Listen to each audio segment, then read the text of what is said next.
The Cinderella story is over, man. Right? They're fighting for clicks, we're fighting for wins.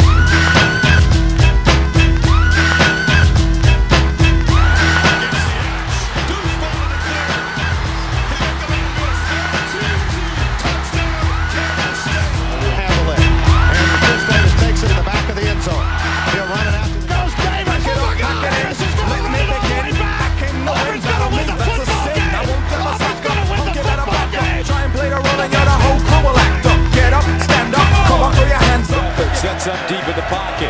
Goes down the field for Smith. Touchdown, 85 yards. Donut shop, sure enough, I got props from the kids on the hill with my mom and my pops. I came to get down. I came to get down. So get out your seat and jump around. Jump around. Jump around. Jump around.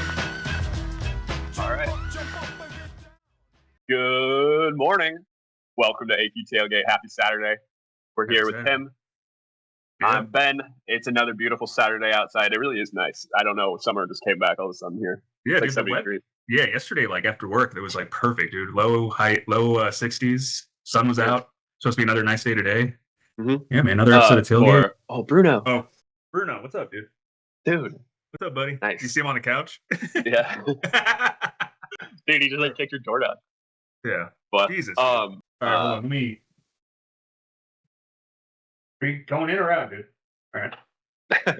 Mm-hmm. Yeah, man. Another episode of Tailgate. We got a good lineup today. We'll do our Saturday cheers. It's been a long time since my company has done an LTO, limited time release, guys. Modelo Noche, an amber style. We're using toasted malt in this one. It's an awesome beer. I had it for the first time literally this morning, so it's everywhere. Go pick it up.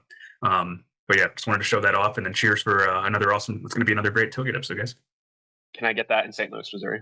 Absolutely. I'm sure they have that Schnucks or Deerbergs, whichever. If your team Deerbergs go, then. All right. Sweet. So today we'll get into some Heisman talk in a little bit, but I got a little. Might as well get it out of the way real quick. All right, you got it. I got a couple apologies from last week. Oh, shit. Yeah. So I talked to the production team. There were a few things that I challenged.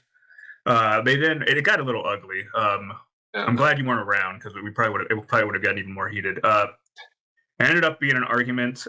They told me they wouldn't write the apology letter for me, so I had to handwrite this one. Oh, that's so rude. Yeah, no stamps or anything. So this was which sucks because I have a shit writer. So now this is just an embarrassing apology letter. So, all right, Jed Fish, I am sorry. I like you as a coach. You are good and smart and have a nice family. I forgot that your family is important and they have feelings too. I saw your wife is tan and probably misses the sun. I am so sorry I yelled at you. I like football and so do you. I like to watch it because it's fun and fast with cool hits. I like your billboard forehead. So. Thanks for the embarrassment on that one. A couple other things. The 1926 KU mascot, I talked to HR about that, so no need for apology. And then the last one, sorry for Matt Zollers for calling his what did I say? Calling his face quote crackhead looking. That wasn't cool. So Amberfish does look like a person who enjoys the sun. She misses the sun, dude. Yeah. She misses Arizona. You could tell. I think I was reading a story about them because I was going through a rabbit hole trying to figure out why I was such a dick last week to Jed Fish. And they met in Florida when he was a understudy for Steve Spurrier really? With the Gators. He met her at I know their whole love story. They met at some convention, and I think Spurrier and a couple of the assistant coaches set him up, and rest is history. She was probably like, I hit the jackpot, man. We're gonna be down in the South my whole life as a football coach's wife off to Seattle. Yeah, man. I just had a weird change in my. I just felt a weird wave of energy that just switched off. I hated him so much, and now I just love him. Right after the episode, even last week, you're like, we were really mean to Jed Fish. I could tell I was eating at you. It's fine. I'm positive about it today, man. Okay, let's start looking at some slates here. We'll start kind of easy because I really don't know much about Pittsburgh other than they're ranked 22 and they're at home today versus number 9 Notre Dame. Yeah, I was. Yeah, this is interesting. I haven't watched Pitt play really at all. But they've been pretty consistent. I feel like they've been consistent for the last few years. And it's never an easy place to play at. When I think Pitt, I always think of those backyard brawls with West Virginia that they would have early in the year. So I'm excited to watch this game. Notre Dame hasn't had a true road test this year, so it'll be cool to kind of watch them go into a tough environment and play a tough road game. The last tough road game they had was at Miami, first game of the year, and they lost by a field goal. So this will be fun, man. I'm excited to watch this game. I expect a lot out of Jeremiah Love and CJ Carr, and it'll be fun to see. Really kind of get a good look at Pitt for the first time this year because I have not watched them play. And Pat Narduzzi's still there, by the way. He's been the coach there for a while, so he's always got his teams up and ready to go. So this will be a fun one to watch. I'm glad you knew more about that than me because I'm not even seen a Pitt game this year. No, you're good. I don't. I mean, I'm just looking at their schedule. They beat Florida State on the road. My kind of sleeper Louisville pick. They lost to them by a touchdown. The loss that does not look good on their schedule is the backyard brawl against West Virginia. They lost at West Virginia in the backyard brawl. Ouch. Yeah, but they're on a 5-game winning streak. They're feeling good. But listen to this back to end the season. Which actually, if they can somehow win all 3 of these games, they probably have a chance to get into the playoffs. So here's Pitt's last 3 games of the season. They're 7-2 right now. So this will put them at 10-2. Home against number 9 Notre Dame, at your Georgia Tech Yellow Jackets, and then home against number 15 Miami. If they win all 3 games and they're 10-2 and they have 4 ranked wins, that's a good argument for Pitt in the playoffs. Oh yeah. Yeah. Okay. Your family team, Michigan's at Northwestern. Any surprises there? I would be very careful today, dude. Playing at Wrigley Field, by the way. Yeah, a lot of Michigan fans in Chicago, so it'll probably be. I'm probably guess it's. I mean, it's not going to be even though it's in Chicago, it's not going to be heavy Northwestern. Like I guarantee you, it's probably a 50-50 split. There's so many Michigan fans in Chicago, so. But Northwestern's just one of those pesky teams, dude. Ever since Pat Fitzgerald was the coach there, I mean, I feel like every year we see Northwestern upset it, pull off a top 10 or top 20 win at home. So I would just be very careful today. Bryce Underwood, obviously, I say it every single week, man. His stats are not great. He has 7 TDs and 3 interceptions because of the style of offense that they run. I hate it. It's literally screen passes, short 10-yard routes. They don't let this dude fling down the field or let him run outside the pocket. So, so I think it's going to be close. I don't even know if I would touch this game. I think Michigan's going to win, but I think it's going to be a competitive game today. 10.5 spread with a 41.5 over under. So they're looking low scoring. Yeah. Yep. Defensive game. Yep. I mean, if you're Michigan, just keep on doing what you're doing. Run the ball with Justice Haynes. I mean, he's been your guy. But like I've said, I've been vouching for Underwood to open the playbook with Underwood all season. So. Mm-hmm. I like it. Let's go down here. 2:30. Number 11 Oklahoma at number 4 Alabama. I'm not really sure what Oklahoma is at this point. They've looked good, but they've also looked kind of bad. Like it's hard to say. Baylock, the running back, pretty good. But. Yeah, ESPN's been loving him. Been loving OU a little bit, man. I mean, going to Alabama is only a 6.5 dog is pretty damn good, man. It's gonna be a fun game. 2 of my favorite quarterbacks to watch going at each other. With Ty Simpson and John Mateer. So.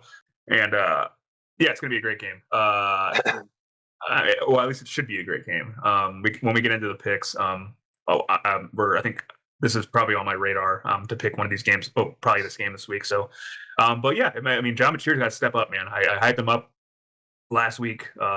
He started out really, really hot the first 3 weeks of the season, and then got hurt. And then really hasn't been able to get his groove back. So this is it. Do you think he's going to find his groove in Tuscaloosa? I don't know. So we'll see. Everyone's saying this is a must-win for OU in order for their playoff hopes for sure. Probably they're number 11. So this game could get them into the playoffs. No, absolutely no doubt about it. Well, I was just going to say on the flip side, Alabama's 6-0 in the SEC. They'd be 7-0 if they win today. It kind of seems like we're in the we're starting to realize that we might just be getting pulled right into another Alabama SEC championship championship game appearance at least. But Yep, no doubt about that. Yeah, so OU's obviously got the game today, and then they host Mizzou, who's kind of falling off a little bit, and then they host LSU. So all very tough games, but all winnable games. This by far will be their toughest test. So, and then when you look at Alabama's schedule, I mean, this is pretty much. I mean, their host obviously today, and then they have a. This is the kind of shit that we talk about with Alabama, dude. The randomness of the SEC cupcakes in the middle of the season. I know. They play Eastern Illinois next week. It makes absolute no sense. I don't understand how they host Eastern Illinois. Yeah. They want to call themselves such a big conference, and then they do that shit. Like, it makes no sense.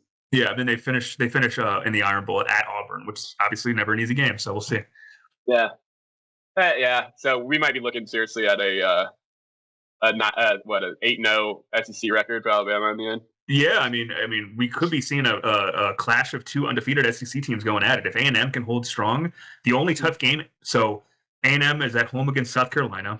I think we're learning something about the SEC. Is next week the cupcake week because A&M plays Samford at home. So, but don't forget, keep getting away with this. Yep. Don't forget the last game of the season for A&M is they go to Austin.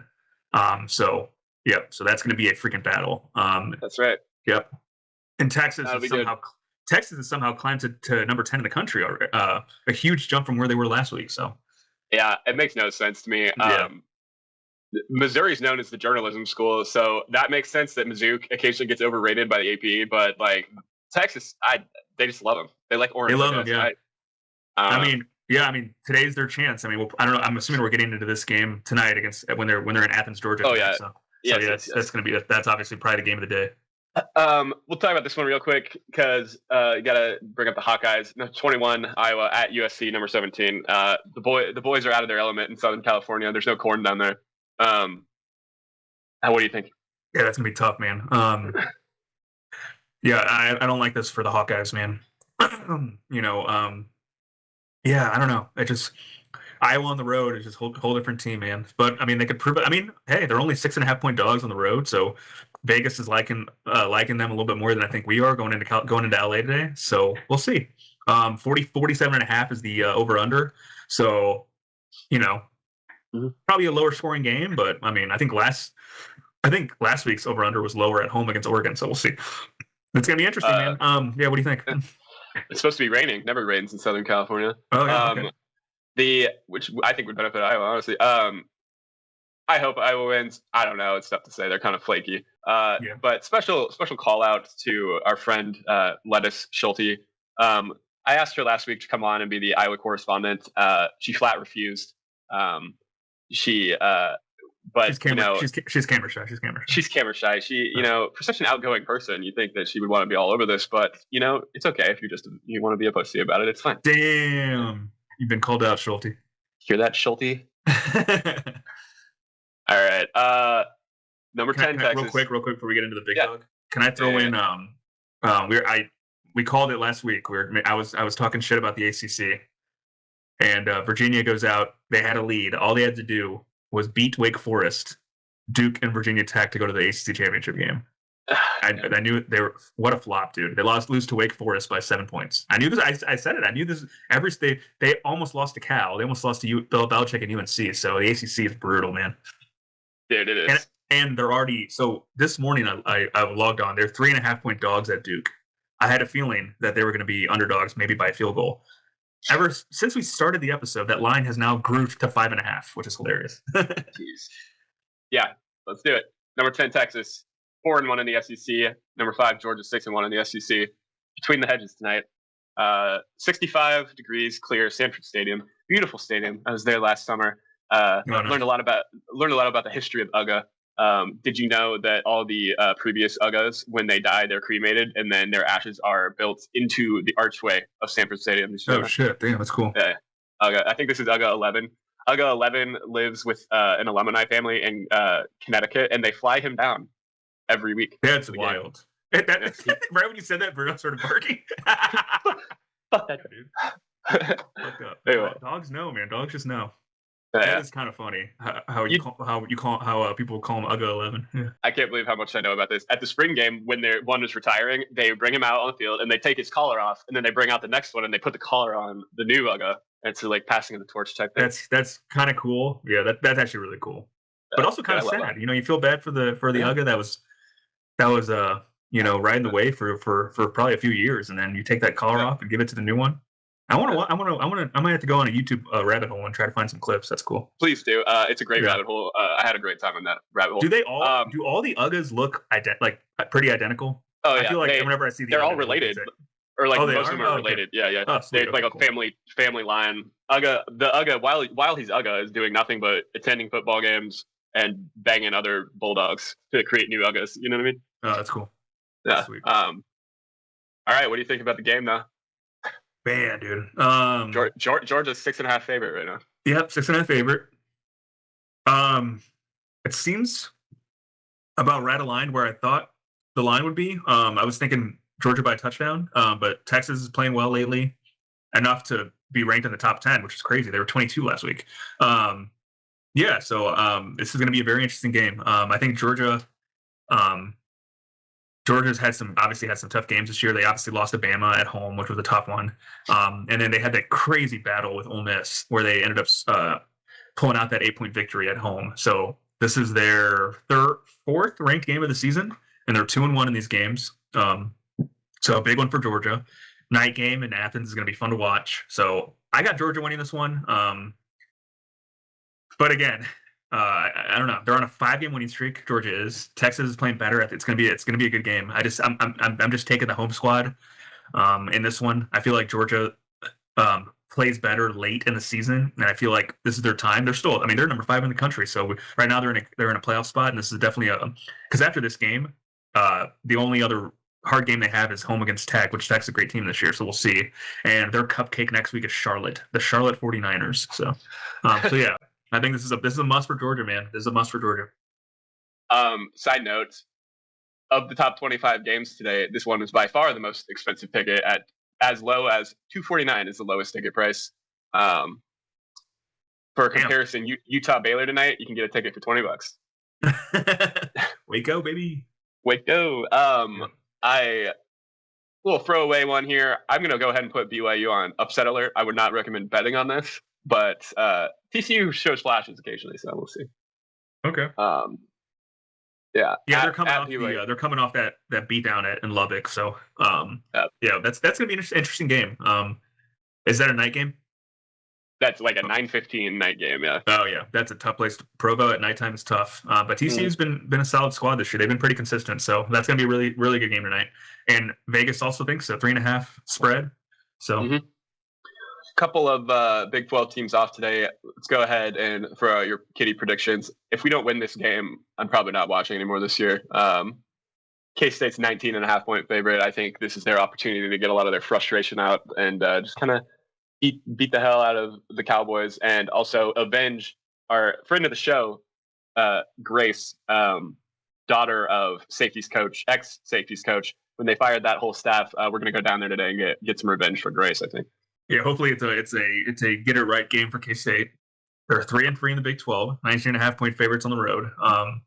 Oklahoma State still has not won a Big 12 game, so they're going to be hungry as well. But yeah, we had a bye week to get over the beatdown that we took at home against Tech. So I think hopefully we come out fast. We're playing at 11, so we'll see what happens. Hopefully it's a get it right game. And then looking at the rest of K-State's schedule, the big one is in Salt Lake City next week at Utah. So that's going to be a fun game. If they can run the table, win 3 in a row, and finish 6-3 in the Big 12, that's a solid season. We'll probably get a pretty good bowl game. But guys, it starts with today, man. I think I constantly my expectations for K-State are probably unreasonably high every year. Me and Clint at the Cardinals game this year, I said K-State was going 11-1. So obviously I'm biased. I would like to give a special shout out to Texas Tech. I know I make fun of your tortillas and stuff, but you are a really good football team. And I felt like we were in it, but I'm not sure we were ever actually in it. I know the score was close, but every time Tech needed something done, they got it done. And that's kind of the sign of a good team. It's just slow pressure on the throat until you can't breathe anymore. You know what I mean? That's a good college football team. Yep, no doubt. They're playing UCF today. It should be a winnable game. Basically, outside of Tech, though, who do you think they're going to be playing in this Big 12 championship? Because it's kind of wide open behind them. Yeah, it's a good question, man.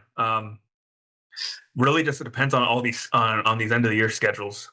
So we talked about. So I'm automatically going to throw Houston out the door because we talked about them last week, and we said they had the easiest schedule, and they couldn't back it up, and they lost to West Virginia. So I'm just going to look at BYU and Cincinnati because they're both 5-1. I'll pull up Utah as well because they're 4-2. So BYU obviously has a tough game against TCU. You could argue that it could come down to next week's game. BYU at Cincy. That's going to be an awesome game. That might be the game to see who plays Tech in the Big 12 championship. No concerns but again, Cincinnati, didn't it? Yeah, but at the same time, Utah has an easy path too. They've got to win at Baylor, and then it's the Kansas back-to-back home against us, and then they go to Lawrence. So that's definitely an easier schedule than BYU has. And then who am I missing here? I already got Cincy. I think really the only other team that has a chance is don't count out the defending champs. Arizona State is 4-2, and they probably have the easiest schedule. They host West Virginia, who finally got their first Big 12 win. Then they go to Boulder, and then they host Arizona. That's easily you can win those 3 games and then finish the season 9-3. So if I had to pick, I would probably say the winner of this BYU Cincinnati game. I think BYU wins tonight, and then I think it comes down to the game next week in Cincy. Fuck, I don't know. I don't know. I'm kind of cheering for a Cincy Tech game because I've already seen the BYU Tech game already. But yeah, let's go Cincy. Let's go with Cincinnati. Nice. What about you? Yeah. I kind of agree with you. Yeah. I've thought Cincinnati looked good since that first game of the year against Nebraska. I personally think that Utah could drop today. So it's hard for me to say. Baylor at home's a different team. Yeah, but for sure. We'll see. And I also put BYU on upset alert tonight too. So it's wide open, man. Outside of Tech, I think everybody's got a shot at this moment. And shout out West Virginia too, because every time we pick against them, they win somehow. So Yep. All right. That pretty much covers the games of the day. You want to look at the updated bracket? So top corner. Yeah. I mean, shit, man. Look at that first. Honestly, every single game. Oregon, Notre Dame. That's a freaking classic, and at Eugene, Oregon. Ole Miss and Texas. Tech and Miami. Yep. Notre Dame's always going to have this problem because they refuse to join a conference. They're always going to be in this first round. They got to be number 1 undefeated in the country, I would assume. But really, how do you Notre Dame's always going to have this problem. They're always going to be on the road. That's a wild game. Oregon can win this game. Oregon could probably fuck with them too. This is well deserved. I was going to say that was kind of the big question, right? After Memphis lost last week, who was going to fill in that spot? Yeah, and I thought it was going to be Tulane, but the committee, man, they're like, nah, I don't care about your win at Memphis against the top team in the American. UCF is well deserving. They've had an awesome year, dude. No doubt about it. I'm not trashing USF. When you look at the American Conference, there's a ton of teams that probably deserve to be up there. It's a pretty damn good conference. Navy, South Florida, Tulane, our North Texas Mean Green that almost won us money this year. So it's a pretty stacked, and don't forget the 3-3 Army team that went into Manhattan and beat us. So but you know what? I said Tulane. I think Tulane probably should be that team because they beat Memphis, but I'm not going to argue that USF is not deserving. They're the number 24 team in the country. Yeah. Recall at the beginning of the season, they just started smoking people. Oh, yeah. So they killed Boise was ranked. Yep. At the time, they started Florida was definitely ranked. Yep, they started off with that upset against Boise, and then they upset a win in Gainesville. That was a crazy, awesome win for them. Yeah. And then they killed North Texas, who is right behind them in the standings. So, I think I would say it's between Tulane and USF. So whoever, it's going to come down to the wire. We've been talking a lot of American Conference, so this is cool. I would say so. South Florida. Oh, I didn't see that. I didn't see the big game tonight, or at 11 o'clock. The top 2 teams in the American go at each other at Navy. USF at Navy at 11. Ooh, That'll be good. That'll be a good one. Yeah. If USF loses, this goes away. This becomes Tulane. Yeah. Over here on the right side, this game right here would be fantastic, and I think you and I would be cheering for the same team. And then whoever would win this would have another great game here. I think the winner of this bracket is right here, Tech. They can handle Miami, and then they can get in an in-state battle here with Colin Klein and potentially win that game. Think about a playoff game in Lubbock, Texas, against Miami, Florida. That's crazy. And also think about a playoff game in Oxford, Mississippi, against the University of Texas. That sounds like an awesome time. That would be amazing. Yeah, I agree. I think Tech is strong. I think they would handle Miami. Ole Miss and Texas. I think I got Ole Miss in that game. I got the home. I think I have the home teams in probably all these games. Notre Dame and Oregon is going to be really good, but I think that might be a coin flip game. And then dude, I love this setup a lot better than last week's setup. If it ended today, you're staring down the barrel of an IU potentially Tech shootout in the Final Four here. That would be something special, I believe. I love the play. Yeah. Even the A&M and Tech game, the battle of the former Big 12 teams going at each other. It would be fantastic. A lot of former Big 12 teams in this thing. If you were on the committee, they're looking at an expansion already. How would you make any changes? Would you make any changes? Leave it alone? You want to expand to 16? What would you do? I think I kind of like this. I kind of like this setup, dude. I like the idea of. I think I don't know how you succeed 16 teams. So right now we're at 12. I think it's either 12 or 16. You don't go over 16. So you have to make that call. Do you want to give the top 4 teams bye weeks, or would you rather have 4 more at-large bids? That's the question. That's what it comes down to. Do you give the top 4 teams who have been the top 4 teams probably for most of the year a bye week, or do you add 4 more at-large bids? That's the question. That's a tough call for me because I actually like the bye weeks, but at the same time they want it to be more like college basketball in some sense, where every team has to play the same amount of games, whether you're the 1 seed or the 16 seed. But the advantage of being on the top half of the bracket is you host a college football playoff home game, which is awesome for the university. So, what do you think? I would take it to 16 because, and no bias, every top seed gets a home game. Yeah. But the way you seed it out is more like NCAA tournament style, where Ohio State in this case would probably be playing, a Tulane or somebody at home in Columbus. You're gonna get a lot of blowouts early, but are you? Because we saw some interesting shit go down last year, and it'll remove some controversy. It'll make a lot of people money. I don't feel bad for Ohio State. However, Oregon's gonna get a whole nother home football game with all that money they can make. And then Ohio State's not going to do it. And like I said, I do not feel bad for them. I'm just saying, these are neutral site games in the second round. So right, yep, that's a good call. Yep, I'm either or. It's a tough call. I don't mind if they go to 16. I'm not going to complain about it. I think we'll all have a great time if they do. The only thing I'm worried about is if they go to 16, it's going to be the same ratio of conferences. So it's still going to be we're going to stick 5 fucking SEC teams. So right. So instead of 5, right now we have Georgia, Bama, A&M, Texas, Ole Miss. So instead of 5, there's probably going to be 7 SEC teams. Exactly. Yeah.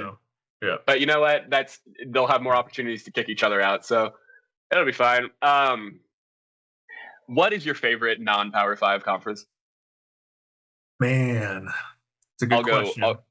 I'll go first with the Mountain West. Gotta love the Mountain West. That's a good call. It's tough because there's been a lot of moving around the last couple of years. So, but the Mountain West is awesome, dude. I love your Aztecs are up there. Boise State's always a good contender. UNLV. Who the old Florida coach is the head coach there. Mm-hmm. I like that pick. UNLV with one of the biggest capacities because they play at the Raiders too. Yep. It's so sad going down the standings and seeing the Pac-12 and it's just 2 teams. The Pac-12. Yeah, dude. I like that answer. I think a close second to me. We talked about them last week. The Sun Belt, baby. Yeah. James Madison is where our buddy, head coach of Indiana went to. Obviously, Signetti. So James Madison, it's crazy because James Madison just joined the Division I like 3 years ago, and they've been kind of beating up at people in the Sun Belt. So I like seeing James Madison's a credible program, and then Coastal Carolina's had really good years the last 2-3 years. And then you've seen good things out of Appalachian State back in the day. Old Dominion has decent teams. Arkansas State always has a good team. Troy, Southern Miss. That's kind of an underrated conference. But I agree with you. I think the Mountain West is the right answer. And then probably a battle between the American and the Sun Belt. Yeah. The Mountain West has some interesting. Like, how are you going to argue with a team that's called the Rainbow Warriors? You know what I mean? Like, that's it's just a hell of a name. Anyway, and they've had some history with putting NFL players out. Like Kaepernick, I think, was Nevada, right? Yeah. Yeah, dude, fucking Colt Brennan, I think, was in the NFL. He was a Hawaii quarterback years ago. My favorite player, my buddy that I watched when I was growing up as a kid, when Hawaii had those high flying offenses. Remember Timmy Chang? Remember Timmy Chang? He was awesome, dude. He was flinging the ball down the field. I loved when Hawaii had those high-powered offenses. Timmy Chang gave the reins to Colt Brennan. Colt Brennan was breaking records. I miss those Hawaii high-flying offenses. Okay. Last night I asked you to take a look at the Heisman list. A couple candidates for worst Heisman winner. Who you got? Okay, so mine. I have a very aligned, I guess, take on. I got two guys that I looked at, and they both were very similar to, not necessarily statistics aligned, but like I have two guys to harp on today, and one of them went to the University of Nebraska. I know. Yeah, so I'm going with, this is a toss-up. Gino Torretta, the QB for Miami in '92, was my pick because he was part of the amazing early '90s Miami teams that were just kicking they were just killing people in the '90s. And Gino Torretta was the lucky dog who led the offense, man. But I'm picking Torretta because there was a guy that had probably the best running back season ever in college history that should have won the Heisman that year, and that was my buddy, former St. Louis Ram Marshall Faulk for your San Diego State Aztecs. So my pick is Gino Torretta, dude. Marshall Faulk was insane that year. He ran for almost 1,700 yards, 13 touchdowns, while Torretta was Torretta was had a 56 completion percentage for 3,000 yards. I mean, they gave it to the guy because he was a part of one of the most iconic Miami teams of all time.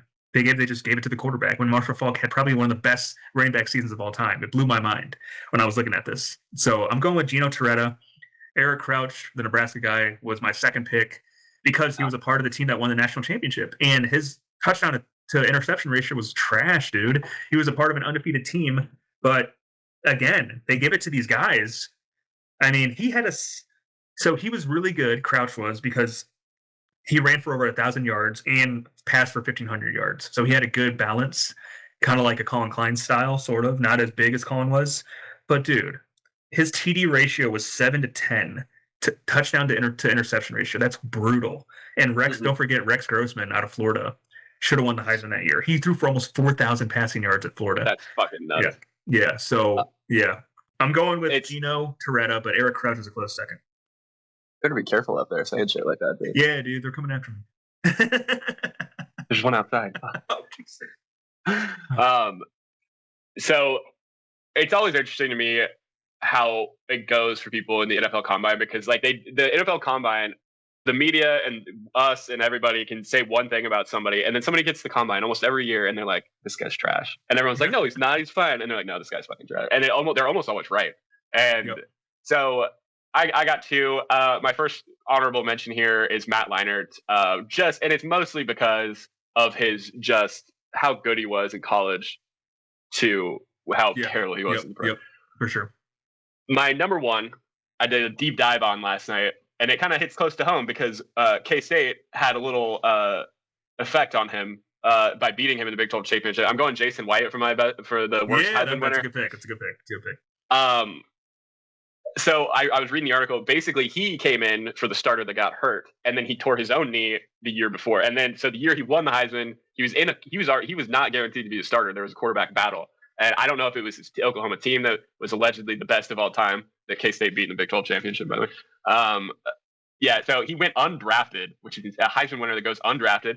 Only 3 times has that ever happened, and this is the only time that the guy went undrafted because he didn't choose to play football. So there's a Heisman winner that won that went to the NBA instead, and there's a Heisman winner that won that just straight up retired. This guy's the only Heisman winner ever to not get drafted. He couldn't even get tryouts. He tried out. The Chiefs finally gave him a tryout. He did not make the cut, and I believe the Titans then gave him a contract, and he took it, but then quit in training camp. So and all of them were just saying it was all about his knees. His knees were bad, and I guess they were. I don't know. I remember watching him play, dude. That OU team was stacked. It's a good.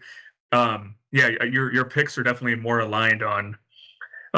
They had decent stats in college, but obviously they didn't put it together in the NFL. I remember watching Jason White play, dude. He was decent, but I had the same feeling that I was like, is this really the Heisman Trophy winner? So I'm with you on that.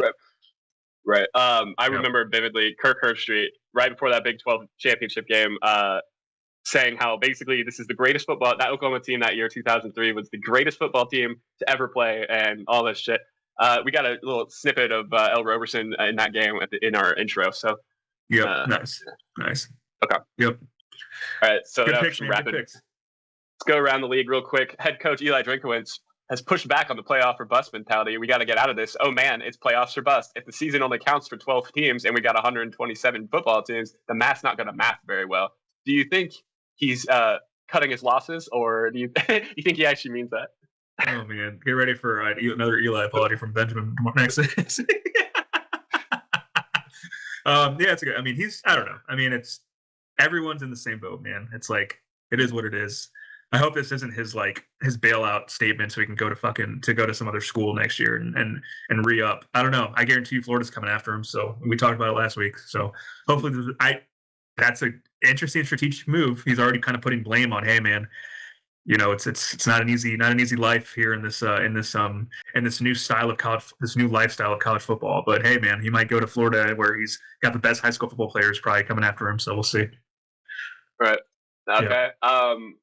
Next up, so far in a big legal battle with Brian Kelly versus LSU, Kelly has so far rejected a settlement offer of $25 million and then rejected an offer of $30 million. His lawyers have told LSU that he wants the full $53 million buyout, the second largest in college football history. Reasonable? Crazy story, dude. I was reading about this. Yeah. I was trying to get into detail on how the university was pushing back and saying, hey, technically, we didn't let him. We never terminated him the day that apparently all the stories were going out saying that he was terminated that day. There's some type of clause in the contract. I tried to read into it, but there's some kind of clause that the university is stating that they don't have to give the full 50 amount. Some technicality. And Brian Kelly's fighting it. And I trust me, we trash Brian Kelly all the time. I might be on Kelly's side on this, dude, because I was on we talked about this 2 weeks ago. We thought that the buyout was 50 mil. So the university's fighting it. And I'm actually I think it's kind of interesting that he declined the 25 and the 30 mil buyout. For real. Yeah. So while researching this question, I was curious if maybe his lawyer went to Alabama or anything like that. The lawyer's name is Thomas A. Mars. And he did not go to Alabama. He actually went to Arkansas instead. Ah, okay. There we go, baby. Nice. Yes. That's gonna be a bloodbath. We'll see what happens. Yep. Next, confirmation here that former Florida head coach Billy Napier was seen at UGA's practice today. Interesting. We think Texas. The Texas fans are pissed about this, but yeah, I mean, shit, dude. Yeah, I mean. I would be too. There should be. I mean, we have to look into I'm sure it's probably legal, but I'm sure the Texas athletic department pushed back on this. I mean, he literally was coaching against Florida earlier this year. I mean, I don't know. Yeah, I mean, at the same time, everyone looks at tape, but it's a whole different story when you have a head coach and a former SEC head coach. Mm-hmm. I mean, on your campus, probably going through strategic plans on how to play Texas this week. That's interesting, right? Dude. I didn't know that. Yeah. Also, I mean, Kirby Smart's kind of known for collecting coaches that can't coach. Well, that's another good point. He probably could be selling, hey, I might hire this guy as my new DC or OC. I don't know.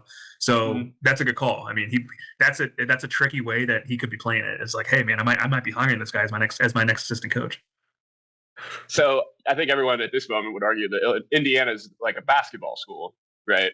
How there's no rules or stipulations as to how you become a football school. How many, like, what would you say Indiana would have to do to 10 years down the road? We're looking back then at the football school. You know what I mean? Yeah, how do you become a football school? That's a good question. I would say now that the bracket's up to, what are we up to now? We're up to 12-team football bracket. They're probably trying to expand to 16 soon. Mm-hmm. I mean, if they were like in the playoffs, so let's say over the next decade, if they make the playoffs, I mean, 50% of the time? That's a lot to ask for too. But I would say if they make the playoffs, probably over the next 10 years, I'd say that's consistent enough for me to think that they're a football school. Yeah. I mean, I just don't know what the playoff picture is going to look like over the next few years. Like if they're going to be adding more teams, and then it's just, yeah. I think Indiana, as a basketball school, is used to March in the tournament and stuff. And the second that the football expanded to a 12-team bracket, they're like, oh, we know brackets. Yeah. But quick though about that the game last week, Indiana and Penn State, that was a crazy game. Did you see the Gus Johnson call on Mendoza? Okay, that drive? We're gonna get to that. Cool, nice. I want to talk about my guy Gus. I did not realize the amount of hatred around Gus Johnson. I thought he was beloved. People don't like him. I feel like most people love Gus Johnson. I just think that people are coming after his call last week. Mendoza had like an incredible last-minute drive to win the game at Penn State, and his call was insane. He lost his voice. Mendoza had a sick throw in the back of the end zone, and everybody's criticizing him because they're pretty much, he pretty much said, "quote Give him the Heisman right now," which was a little bit ridiculous to say. I mean, but at the same time, it was an awesome drive, and he was in the moment. He was feeling it. It was a crazy drive. So absolutely. You weren't with Anthony when you saw this, did you? Were you? No, I texted him immediately. I was like, unreal catch, and then he went off on a tangent. He's over the fucking moon right now, dude. Yeah. Mendoza in trouble. It's out. Touchdown! Wow! Oh my God! Unbelievable! Give him the Heisman Trophy now. Was the left foot the first one to touch? I love Gus. That was a great. He was so hyped, dude. I love his voice. I love it. Yeah. Give him the Heisman now. It was an awesome throw, man. It was an awesome throw. I think you and I probably agree that we both fell in love with Gus Johnson from the old K-State Xavier game with Clemente. That was still to this day probably my favorite. By far. I mean, I could even probably. I didn't watch a lot of the old late '90s, early 2000s K-State football games, but that's probably my favorite K-State sports game that I've ever watched. And it was awesome. We were all at the house. It was like 20, 25 people in the living room watching the best basketball game we've ever watched. I'm still in high school. Yep. Shame you didn't watch a lot of the late 90s K-State teams. I know. You should bring it up to your friends up there. They remember. Damn, I will. Good call. And finally, Ed Orgeron is in communication currently with Arkansas, according to this report. There's also another name that's been thrown in there. He is high up in the Oregon State head coaching search. Would he move? Can you imagine that, dude? The Bayou O up in Oregon? That's fucking nuts. I can't picture it. He seems like such a southern dude. I want to be able to understand him. I could see him at Arkansas with the southern twang. Can I see him in Oregon? No. Arkansas would be fun, dude. I think college football is better with Big Ed O in the league. I think it'd be fun if he was back in the SEC. If one of us could really nail an Ed Orgeron impression, it would be very valuable for the show. Oh, absolutely. Yes, sir. All right. Parlay time. Parlay time. Special shout out to Zimmerman, who has been putting these college parlays in every Saturday morning. He's killing it, man.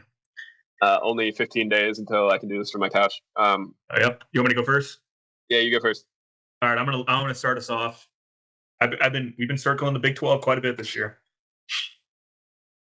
We talked about them earlier.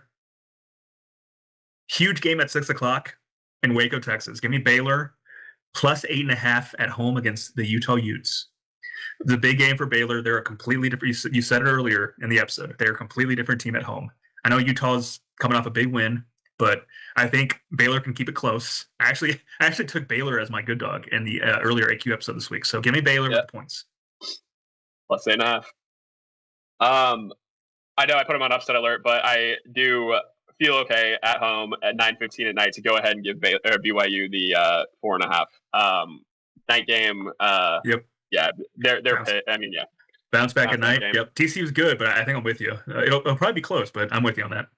I think I shout out Horned Frogs because I love your mascot. I love the crying blood. That's great. Yeah. This is a big game, man, but I just think it's going to be too much for OU. Give me Bama 6.5 at home today against OU. I think this is where OU's run ends. I think just Alabama's just playing so hot right now, and then 6.5. I'm a little bit surprised by that. I think Bama wins by 10 or over today at home. It's a good pick. For our last pick tonight, late game, Mountain West after dark, 9:30 p.m. San Diego State welcomes the Boise State Broncos to San Diego Snapdragon Stadium. For those who don't know, we are taking the San Diego State Aztec money line. Big lot of talent in San Diego State. I know I'm definitely a fan. They go 8-2. What the fuck? What the fuck, CFB committee? Rank these guys cowards. Get them the recognition they deserve. So let's see what the payout is today. -125. So $20 pays $265. Love it. Love it. 130 piece, baby.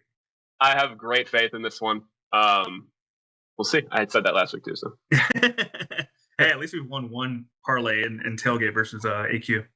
Yeah, we're still in the green here. We're all good. Yep. Awesome, man. All right. Time for the final sip. Cheers, buddy. Cheers. For today's final sip, I'm just going to read you a list of what I decided are the funniest names currently in college football. Here we go. DeRealist Clark, wide receiver, Kent State. I heard about this guy. Yeah. What's his mobility? You said what? By the way, real quick, as you go through these, how many? I'm curious to know how many of these are wideouts. That's one.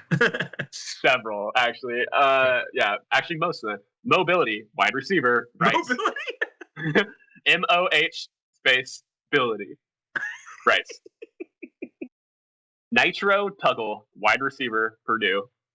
Yeah, this is insane, dude. The brain. This is when you have to go into like these scientific studies of the brains of wide receivers versus any other position in football. These are all wideouts who are changing their names because they think they're hot shit. It's hilarious. They are, and the relationship between cornerbacks and wide receivers has always been amazing to me. They just talk so much shit. And why are you one and not the other? Yeah, like conceivably you could play both. Squirrel White, wide receiver, Florida State. Squirrel. Alpha Khan, wide receiver, UTSA. This is wild, dude. All right, we're gonna get into some linemen now. King Large, SMU. That's a lineman name. I like that. Hans Hammer, Virginia Tech. Also, Virginia Tech's got some names, man. Hans Hammer, Jaden Muskrat, Virginia Tech. I love that name. So linebackers, we got. I can't say this one because we will get real apologies coming up.